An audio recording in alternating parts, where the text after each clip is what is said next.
Stopped speaking to friends after vacation gone wrong. Years ago, my husband and I offered to take friends we had known for 5 years on our family vacation. They were a younger couple with 2 kids, 3 and almost 1 at the time. We had rented an oceanfront house during the first week of the off-season where the weather is still gorgeous. It's just past Labor Day and the first week of school for most families. We invited them at no cost but were clear with them up well in advance that they would all have to share a bedroom. Leading up to it, they were confident this wouldn't be a problem. The 1-year-old slept in a pack and play. They slept with their 3-year-old most nights anyway. This would be great. Well, immediately it was not great. They arrived and announced they had found a cheaper place, a little further inland, to stay a second week with other friends since we were giving them this week for free, and then complained about their poor sleep and wanting to get into their own house every morning. The first morning their 3-year-old came up without her parents to hang out, and we essentially babysat her every morning for the first few days until my spouse finally said something to the effect of, "We don't feel comfortable doing any morning beach sunrise, donuts, coffee shop fun with her and are feeling obligated to stay and watch her." On the first night,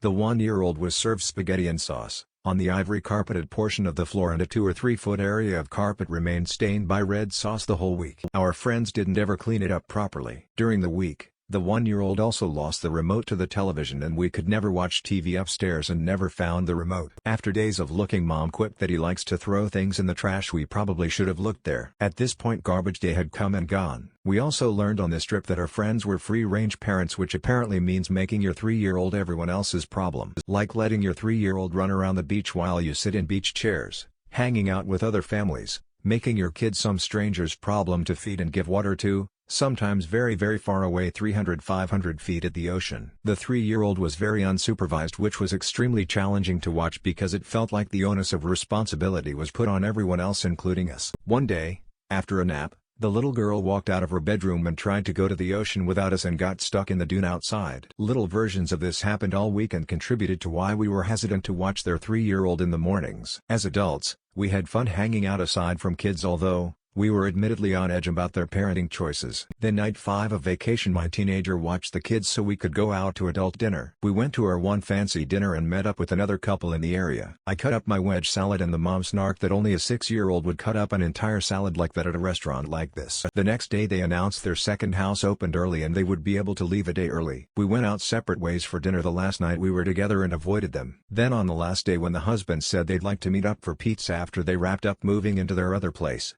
I declined. The rental company kept $400 of my $500 deposit because the carpet needed steam cleaned and I had to replace the TV remote. I never mentioned that to the friends. They invited us over for dinner for weeks and weeks after we got back because they wanted to thank us for the vacation. After about 3 months, I felt ready to do that. They served spaghetti and gave us a $50 gift card to the restaurant that I'm not savvy enough to eat salads at for our next trip. I never spoke to these people again.